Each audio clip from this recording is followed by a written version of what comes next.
All right, folks, we are live on Facebook with Professor John Ikerd. This is Bob Ferguson, and this is the next episode of Life with Bob, where I get to hold forth on issues that I think are important and invite my friends from around the country, around the world, who have, I think, really important things to say.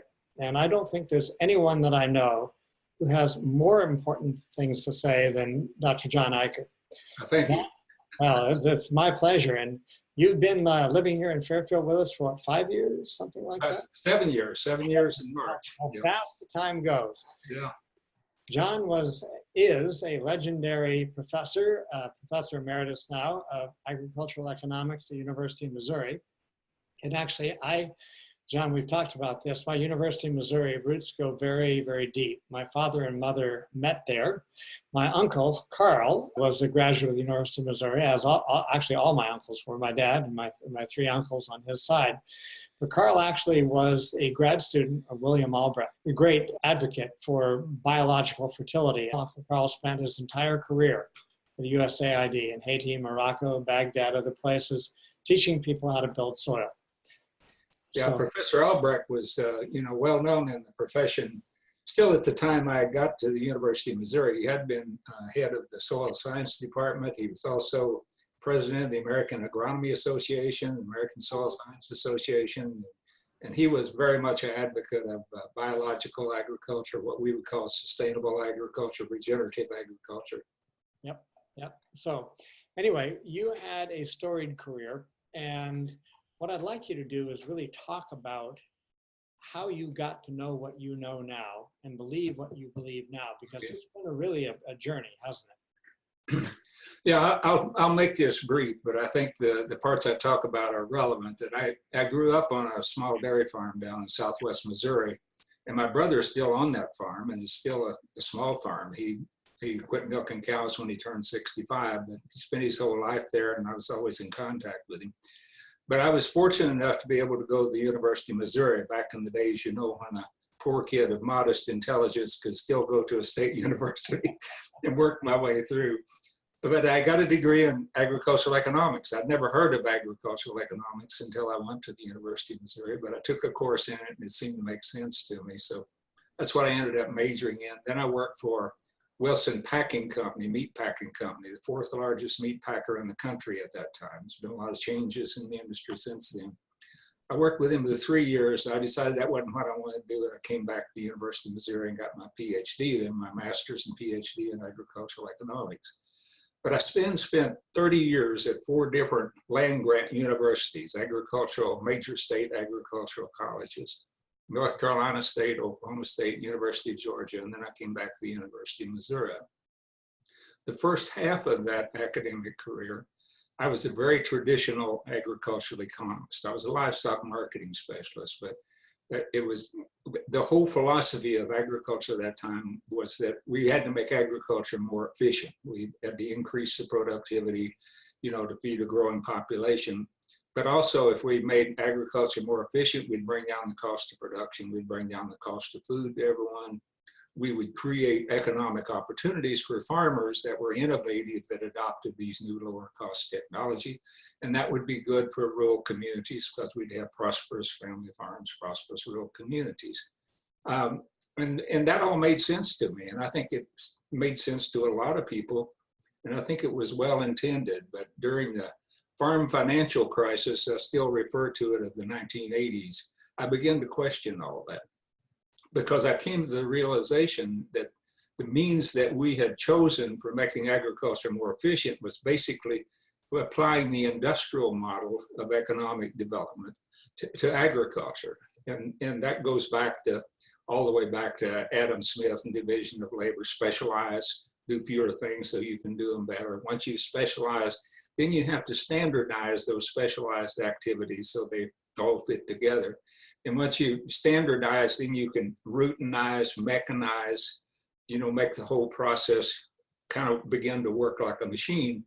And once you've done that, then you simplified the management process to where individual managers can manage more people, more land, more resources. And so then you gain what economists call the economies of scale. specialize, standardize, consolidate into larger and larger operations. But I came to the realization that as we specialized, standardized, consolidated agriculture, we were going to end up with fewer farmers inevitably, because our productivity was increasing far faster than kind of the modest increase in consumer demand for food, which is only about 1% per year. Right. So inevitably, in order to some farmers to succeed in this model, other farmers had to fail. And this is what we saw during the 1980s. We had, the idea of farm fence row to fence row, get bigger, get out, farm for the economic bottom line. I was out teaching farmers and telling farmers this was what we had to do. This was the future of agriculture. And during the 1970s, it's relatively prosperous times in agriculture, like we had now up until the last couple of years here.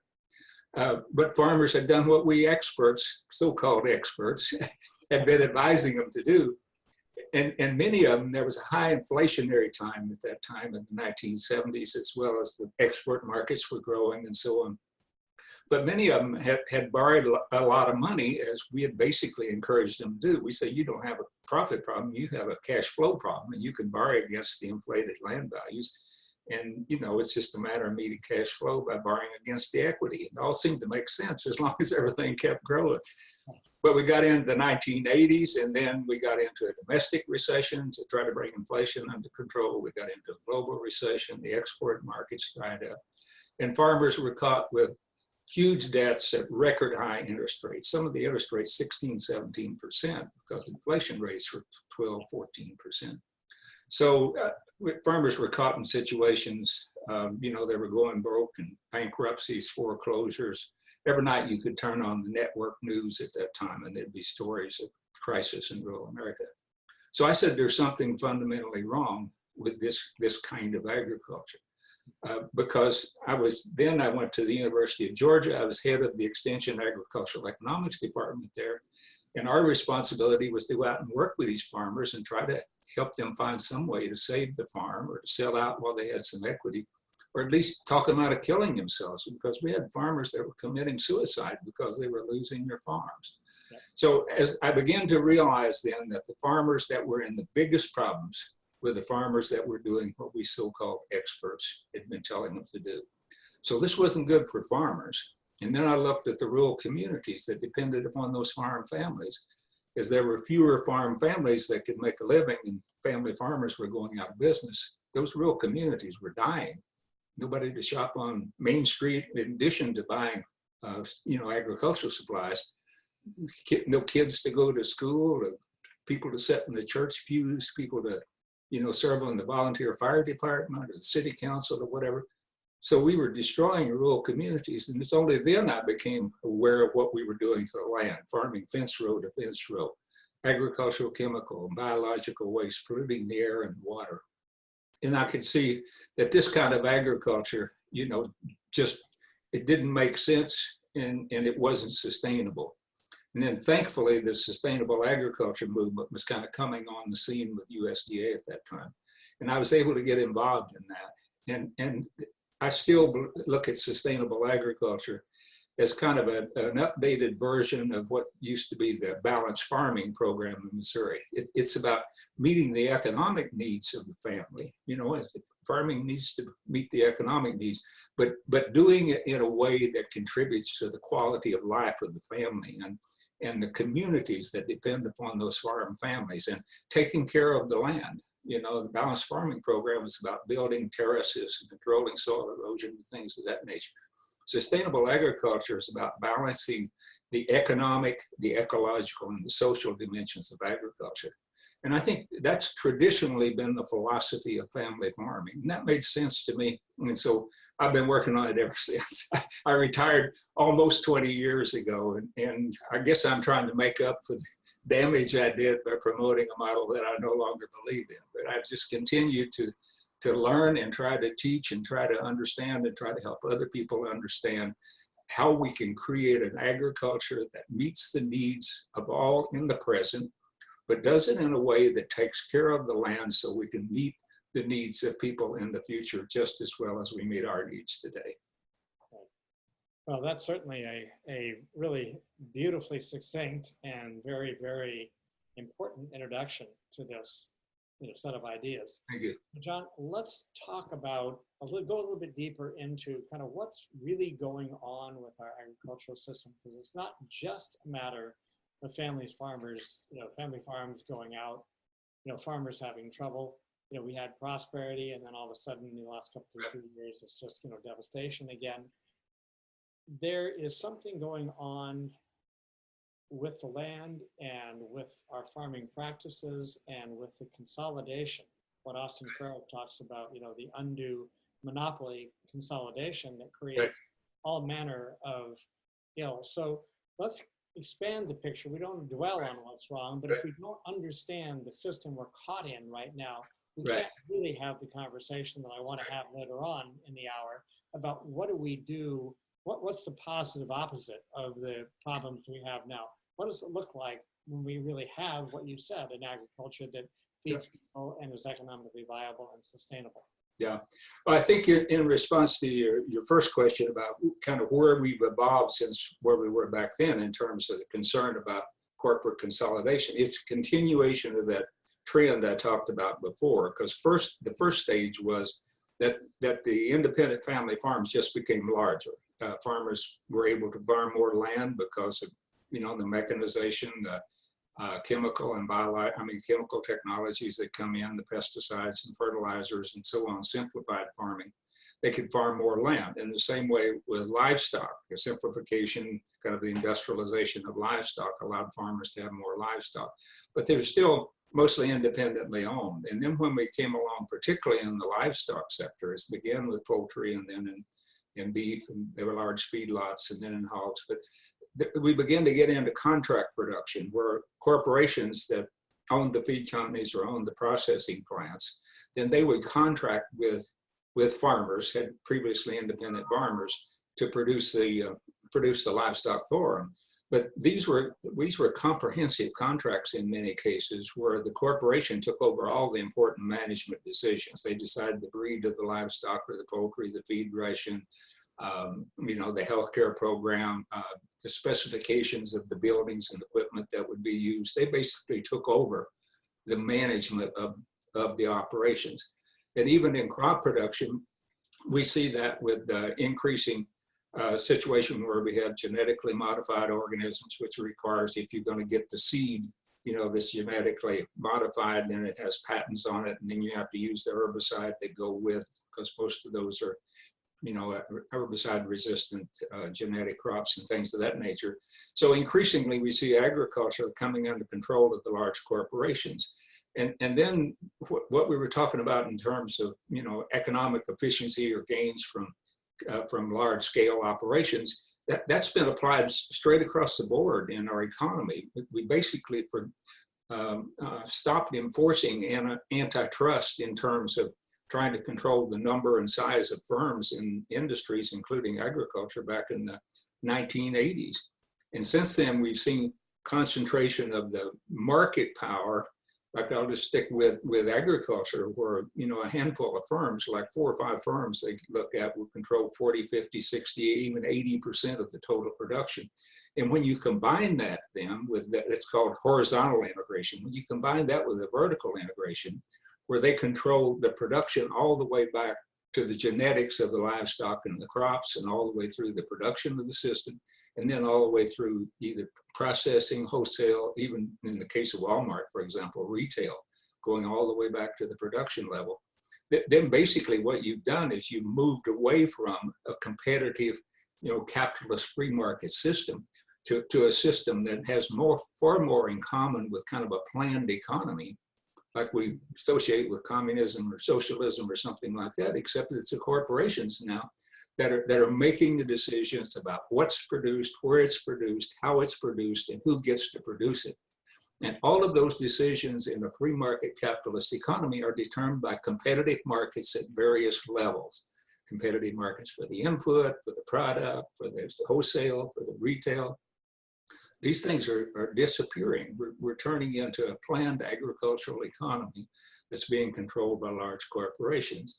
And the problem is is that a large publicly traded corporation has no capacity of having any concern other than kind of the economic concern. If they're concerned about environmental issues, social issues, it's mainly about public relations that will allow them to make more profit somewhere because they're perceived to be a responsible member of society.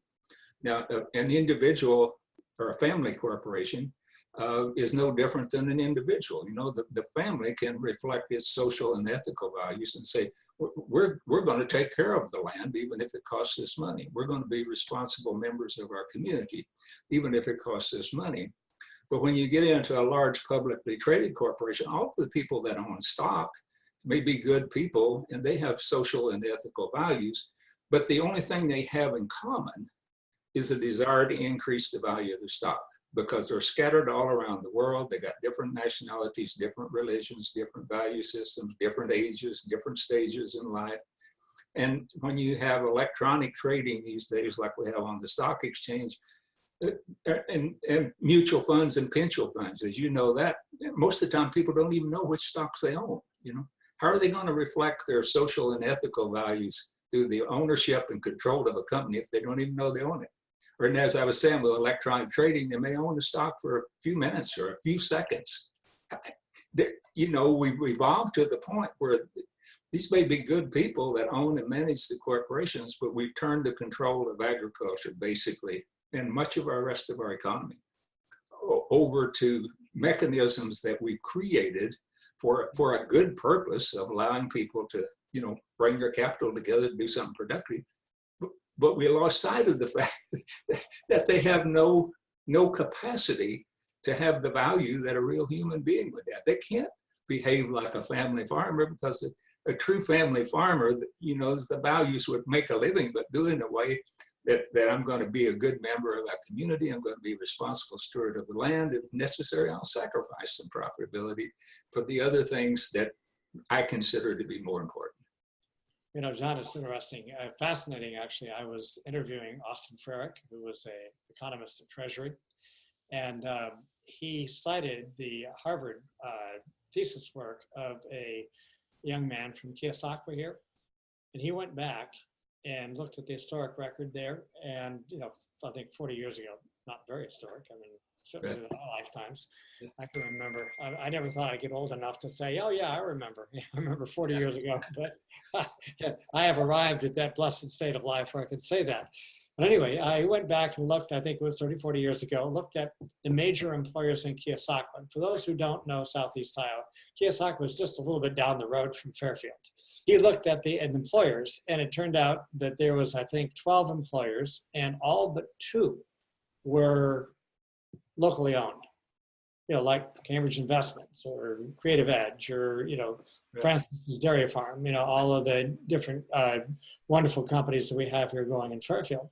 He came, and then he contrasted it with when he was doing the study, and probably in the last couple of years, there were 5 major employers, and none of them were locally owned. Right. So this is a phenomenon. And so, you know, the people who own companies here in Fairfield, Joel and Joy Hirschberg, who own, you know, Green Building Supply, you know, we see them in Cafe Paradiso. They're eating dinner. They're in the community. They really have to, you know, if they're going to be part of a community, they're in that social web. But a corporation where people don't even, you know, as you said more eloquently than I've heard it expressed, it's not that you own bad stock. You don't even know the stock you own. You may own it for 2 seconds. Right. And so in that case, in that situation, there is no oversight.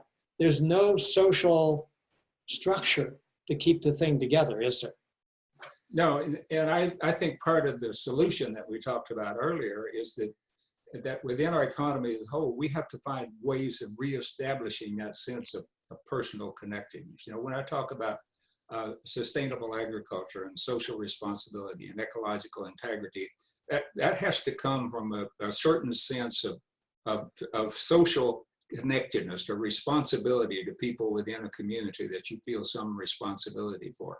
You know, we can develop standards, and people are always working on developing standards, universal standards of sustainability, or we see this now in the organic standards where a lot of, I don't want to go into great detail of it, but we've seen kind of the systematic erosion of organic standards, because once you standardize something, as I said before, specialize, standardize, then you open the door to consolidation, and so you go away.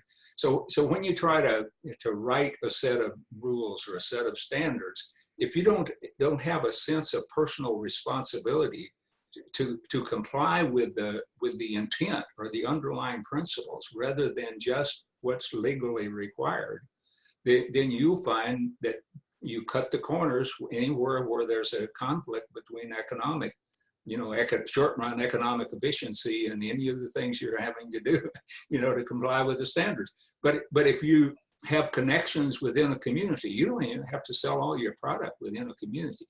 But if you have personal connections within a community, then there's a personal sense of the integrity of that process, whether it's farming or whether it's manufacturing.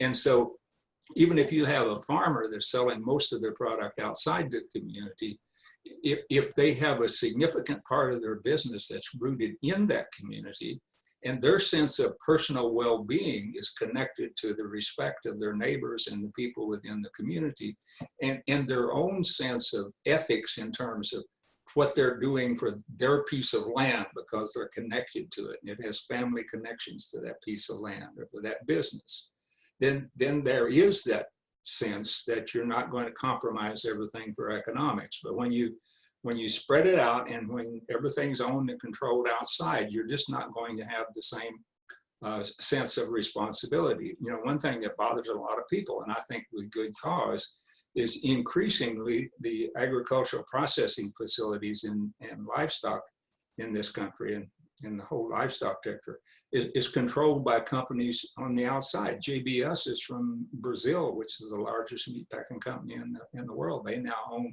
Cargill and the largest turkey processing, I think, and poultry processing in the country, maybe way up there in beef. And then a Chinese company bought Smithfield, which is the largest pork producing country. It's not that there's anything necessarily wrong with Brazilians or Chinese in terms of their cultural values or their ethical values. I'm not saying anything has to do with that, but they have no personal connection to this country. They have no personal connection to saying, we've got to take care of the land here. We've got to do things that are good for, and it's no different when Americans are going into another country and investing in extracting their resources. There's no sense of personal connectedness between that corporation and that country where we're investing. So we've got to get back to where we're more personally connected. Doesn't mean we're going to go back to self-sufficiency or every community is going to produce everything it has. But we've got to reestablish some sense of personal connectedness if we're going to restore the integrity of our economy and the integrity of our food system. Well, let's drill down into that, John, because I think a lot of us people look at major systems that we've evolved, whether it's manufacturing systems, automobiles, or in this case, the manufacture of food, of industrial level soybeans, industrial level corn. And the whole thing just seems like such a juggernaut. And it's also all the pieces and parts are fit together to optimize for that incumbent system. Right. We've talked, I know, in a number of forums about what does it take to do something differently. That I think in general, we haven't talked about all the problems, but there's a lot of problems other than economic problems, right? If you don't have a connection to the ground, then there isn't that much of a stake in not polluting the ground that your neighbors are in, or the tremendous problems that people are having with CAFOs, confined animal feeding operations, where it really literally makes the environment around that unlivable. We had the right to harm movie became here. So there's a lot of issues beyond the economic consolidations and the devastation of rural communities. Let's talk a little bit about that before we move on to, okay, so what's the solution? Right. Well, I think there's two things in terms of what you're talking about here. I think the first thing that has to happen, I think we're building toward that. There has to be a consensus among the people that what we're doing now, like I came to the conclusion back in the 80s, that what we're doing now isn't working, and it isn't going to work in the future.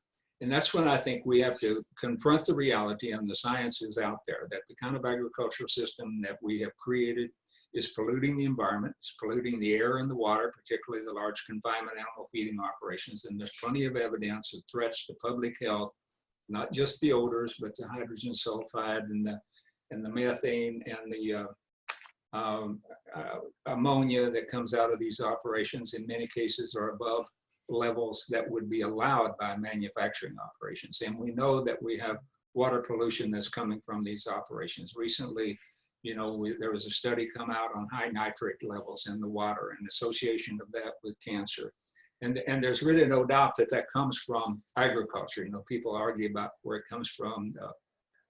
Des Moines Water Works study, come up with a study more than 90%, I think, or 87% comes from agriculture. And people say, well, that comes from crops, but it comes from livestock as well. It comes from the corn and soybeans that are grown because we put it through the large confinement operations. We get pollution through leaching into the soil. We get, pollution when we over apply manure, because economically it makes more sense to apply more of it closer to the large operations because of the tremendous concentration.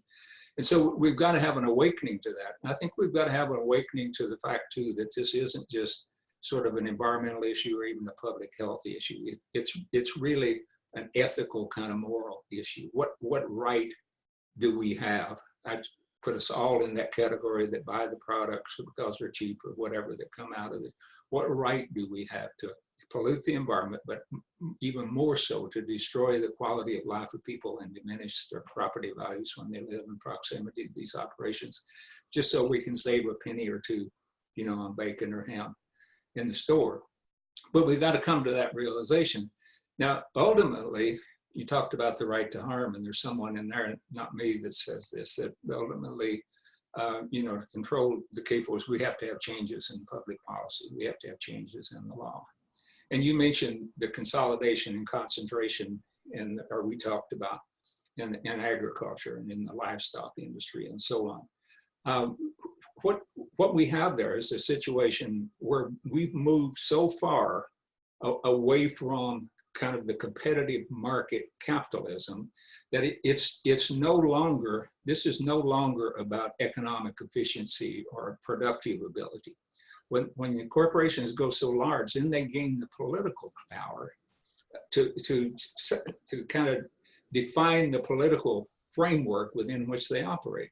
They have the political power to keep the government from enforcing antitrust policy.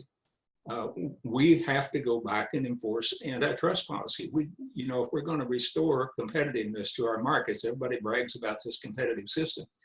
Then we have to restore competition, which means that we have a large number of small farms. And we've gone far beyond what we need for economic efficiency. One of my favorite examples, just on letting this thing of economies of scale override public policy and everything else. You and I are both old enough to remember what automobiles in this country were like in the 80s and early 90s, when we had the big three, Chrysler, Ford, and General Motors, that we thought we had to allow dominate the system for economies of scale. We had junk. I remember, John. I remember there was one, I don't remember the name of it, but there were 3 or 4 models, and it was literally, as far as I could tell, exactly the same car, just with a different little thing stuck on the back. Yeah. They were horrifyingly bad. And then what happened? What improved the auto industry dramatically? Yeah. But one point I wanted to make is, you get to 50,000 miles on one of those cars, they begin to fall apart. Yeah, everything. So what happened? I don't know exact change in policy, but we began to open the U.S. markets up to much smaller automobile companies like Honda and Toyota and Volkswagen. And so these were much smaller companies, even though they were big in their own country, not nearly as big as our giants. And we come in, and all of a sudden we found out we could get better automobiles at a lower cost. 100,000 miles was easy, and things of that. You're broken in at 100,000. Right? So I think we're looking at the same thing in agriculture and many other sectors. People say, okay, food prices would be higher if we didn't have this, but we don't know if we'd had a commodity market, we might have had sustainable agriculture, organic farms that were more efficient and lower cost than the industrial agriculture systems of today. But we haven't allowed the market even to determine that. And more important, through influence on government for the overall failure to regulate industrial agriculture, which has prevented the other farms from coming in. You know, they're trying to take care of the land and to be responsible members of the community, and all that has economic cost. If you didn't allow the industrial operations to do the things that the responsible independent farmer won't do, then the independent farmer might well be more efficient. I've argued that if we effectively regulated CAFOs, they would not be economically competitive with the independent family farms out here. So we've allowed those operations to totally distort the marketplace. But ultimately, it does come down that the consumer, we have to have a consensus on the part of the consumer and the taxpayer, that there are other values that our responsibility of taking care of the natural environment, not only for our own health now, environmental health, but for the benefit of those of future generations that are going to depend upon these natural resources. That has to be a priority. And if it costs a few cents more, then we pay that. And that having communities of people that know each other and care about each other, and families that can stay together, you know, on farming and in rural communities, that has value that's not purely economic value, and we have to give priority to those.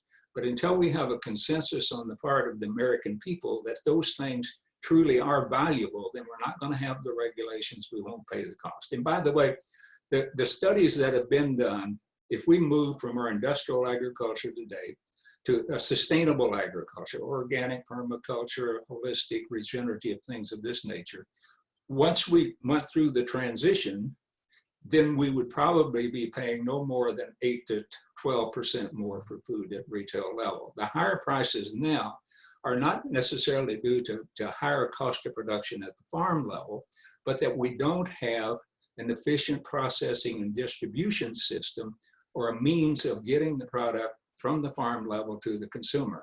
So we've got to recreate that food system to go along with the regenerative, sustainable, organic, biological, holistic sort of agriculture that we're in the process of developing. But all that can be done. You know, I can remember when all of our food system was local and we didn't have this industrial processing.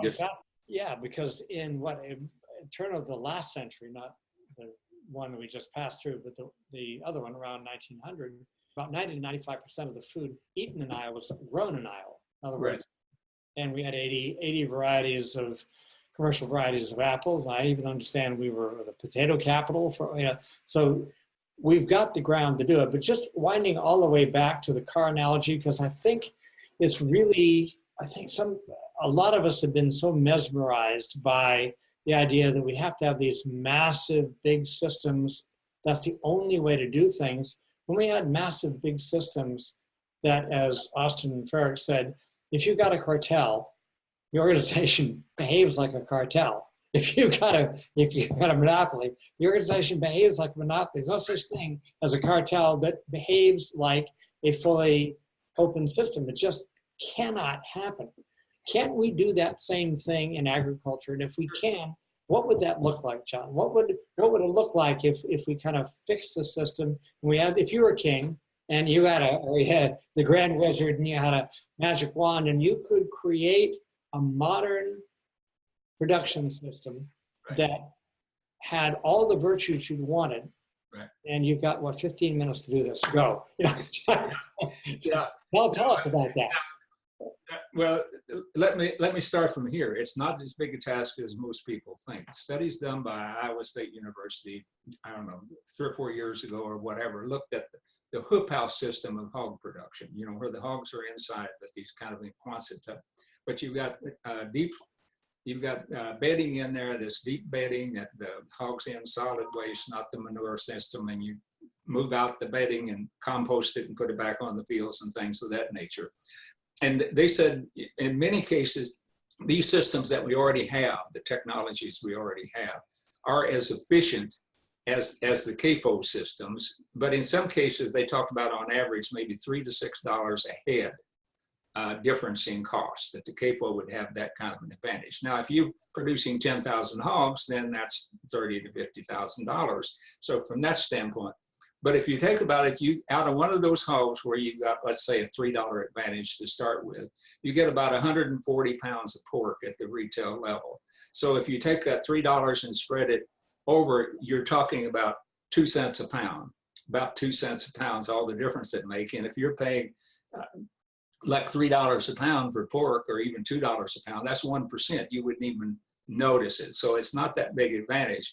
The difference is you can't manage as many hogs in the hoop house system because it's a more complex system, and you have to fit it in with a cropping system where you can take the compost and make all that work, but you can do that. But that's the kind of systems I see evolving. I wanted to start, it's not as big a leap as a lot of people think in terms of what the production cost would be. But I think eventually what we have to do, and what we will do, is we're going to begin to kind of relocalize the system. As I said before, not talking about local self-sufficiency totally, but there'll be local connectedness, and we're going to have more local, modest size, modest scale processing plants. With all the miniaturized technology, when you look at everything we can put in a cell phone today, you can't tell me you have to kill 1 million head of hogs in order to get efficiency out of a processing plant. I just do not believe it. Wash, right? And you don't have to have it even today with current technology to have a healthy, wholesome product coming out the other end. So that scale at which the processing is taking place today is a reflection of the political power and the economic power of the corporations. And that's not true efficiency that can't be overcome. But we'll have modest scale processing facilities. We'll have much more local connection between the producers and the processors and the local people within the local community. And I think one of the things that's happening, you know, I mentioned going from a local to industrial food system. We did that in a period of about 50 years, and we did it kind of one step at a time. I think we're already in the process of recreating the food system and really recreating a whole distribution system. And we're going to see a lot more, I think, of the home delivery kind of systems. You know, you've seen the Blue Apron, HelloFresh, and Home Chef, and those people. But what they're trying to do is apply the industrial model. They're trying to do the same thing with food that Amazon's able to do with storable products and books and things of that nature. But I think when you get into food products, things that are fresh and things that, you know, where you can benefit from being able to harvest things right at the peak of their flavor and freshness, and being able to have a local connection, that you can do those kinds of systems much more efficiently if you're getting product from a small area rather than trying to gather it from all over the world to go to millions of customers. And you're serving primarily customers within an area, you know, where you've got maybe 50 or 20 or, 20 or 50 or 100,000 people rather than millions of people. So I think as we begin to move toward those systems that kind of bypass the big scale distribution, bypass the big scale retailers, there'll still be some things I think will move through the industrial system. But I think more and more perishable products of all kinds, it'll be more efficient in the future when we change the distribution system from this industrial distribution system, which requires mass production, mass distribution, mass advertising. And we go toward more of a system that's tailored to the individual needs of particular consumers, and it moves toward the idea of freshness and flavor and nutrition in our food, as people become aware of what's happening, wholesomeness, produced without hormones, antibiotics, pesticides, things of this nature. And as we talked before, looking for integrity in the economic relationships, not just about price, but it's the ecological and social integrity of dealing with people that you trust, you know, to be good neighbors and be good stewards of the land. The localized systems will have a great advantage. And the thing is that you can take those localized systems, and like I said, not self-sufficient. So you begin to connect, you begin to develop relationships among local community-based systems that have similar shared values. And then you begin to move product among the various local community-based systems. And so you're developing a network then that can become I think first it would be kind of a bioregional network where the production systems fit the ecological integrity of that bioregion and the culture of that bioregion. So I think you would have a bioregional networks that would connect with other bioregions. And so you just end up with a massive bioregional, national, you could have even global networks, but it will be people that share these common values of being good stewards of the earth, being good neighbors, good, responsible relationships, and doing it with a sense of economic efficiency to the point where you're able to meet the needs of people of modest means. Well, it's interesting, John, when you think, it's a really fascinating point you make, that the current incumbent system looks much more like a planned economy, right, that utterly fails because you can't, no entity is smart enough to know what all of the elements are, and you have to have a certain amount of diversity. You look at nature, any species has, it's not one kind of diatom, there's thousands, or right. it's just nature doesn't do things in a brittle kind of way. Right. She does things in a now there's a point that you made a while ago, and I'm looking at the time. We'll probably go for another 6-7 minutes and finish up about 10 till the hour, because I want to have you come back and drill down a little bit more. But one of the things you pointed out in a talk that I've heard you say this a number of times, said, if you're a farmer and everything is taken care of for you, the breed of the animal, the size of the house, everything is taken care of. There's no thinking involved. You're just a body doing stuff. That isn't worth that much. Good. Yeah. Basically anything that can be done without thinking these days can be done with a computer and a robot. We're close to that. So, in order to get something economically out of the marketplace, in order to deserve something of economic benefit from the marketplace or from society, you have to do something productive yourself. And if all you're doing is simply doing what someone else is telling you to do, and if the things you're being told to do aren't terribly complicated, then you're not really contributing much. And I think in most cases, when you find what we call factory farms, basically what the farmer is contributing is they're borrowing the money to build the facility. And we have a system in place through government that will guarantee loans for the people to go out and build these facilities. So it's better for the corporation if they get somebody else to build it. And then the person that operates it then has to deal with the environmental problems and the complaints of neighbors and everyone else that's dealing with it. But beyond that, they basically don't do much other than kind of keep the equipment running and carry off the dead animals. And I think anybody that operates one of these facilities will tell you that the health and well-being of the animals depend upon those systems keeping running, those big fans continuing to run, and everything else that's mechanical, and the feeders running and say of that nature. So you can't really expect to get much back out of an operation when you don't put any thinking or creativity or imagination into it.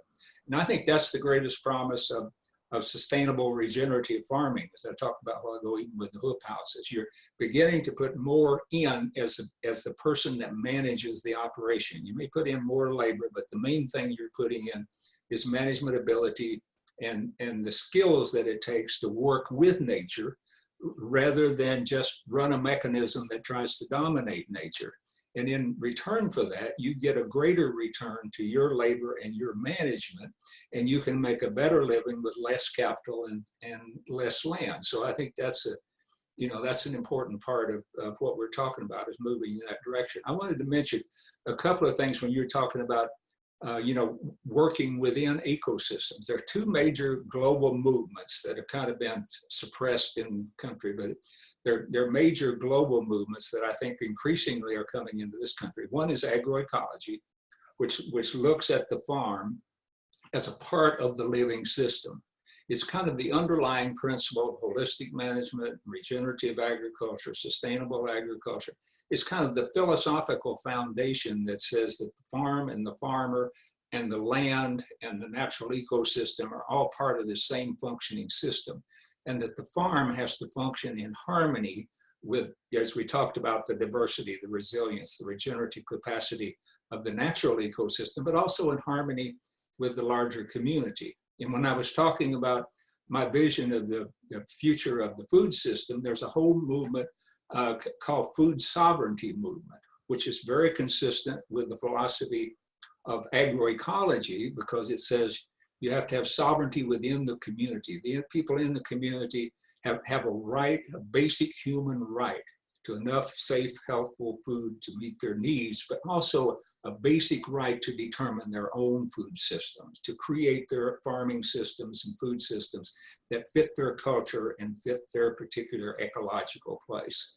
And so all of this is coming together. And as I say, these are two major global movements that we see reflected here under different names. Right. But I think it's totally consistent with moving the whole food system toward this idea of local community-based food systems that are ecologically sound, socially responsible, and economically viable. Not just profitable in the short run, but economically viable over time.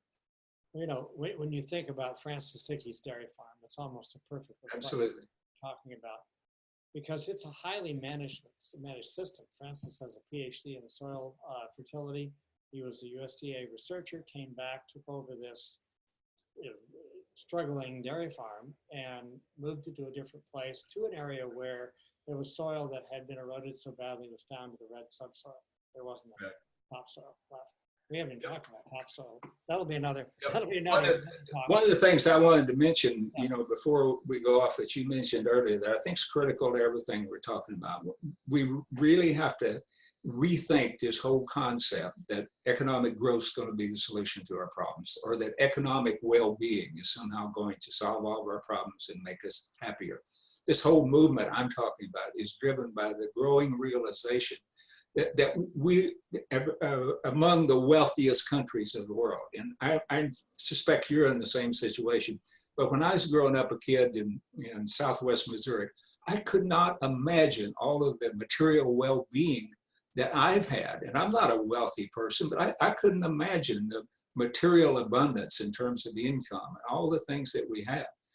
And all of the studies that have been done shows that since that time in the 1950s, basically there's been no overall increase, not only in the US, but any of the so-called development world, in overall well-being or happiness or mental health. We have more problems in terms of crime and drug abuse and suicides and a whole range of things than we had 50 years ago. So I think there's an increasing number of people, and I think particularly the young people, that's what I see encouraging about the future.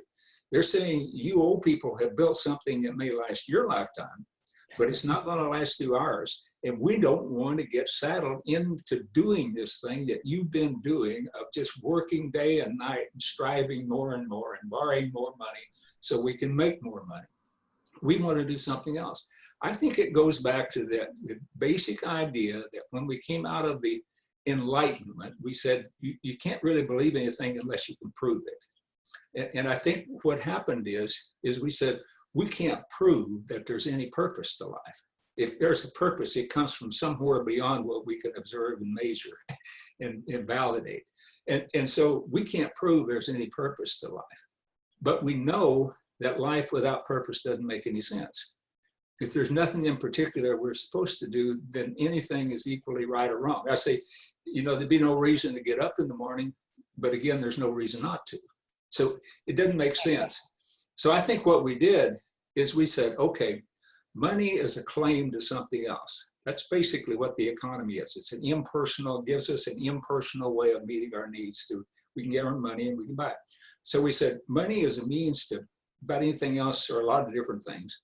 So if we had more money, then maybe when we figure out what it is we want to spend it for, then we'll be able to do it. But over time, we'll buy some happiness. But over time, I think we lost sight of that connectedness, that money was a means to a deeper end, to a meaningful end, to a purposeful end. And we just got wrapped up in making more and more money. And economic growth is a logical measure only if having more money gets you something. And I think we've lost sight of what it is that we really want and what we need that make us happy as a people. And that goes back to that deeper sense. And there's studies that have been done on this, increasing number of studies that have shown that economic well-being is important up to a point. And there's a lot of societies and countries in the world that still need increasing economic well-being, you know, to meet the basic necessities of life. But beyond that, in a developing country, they talked about $10,000 to $15,000 per person.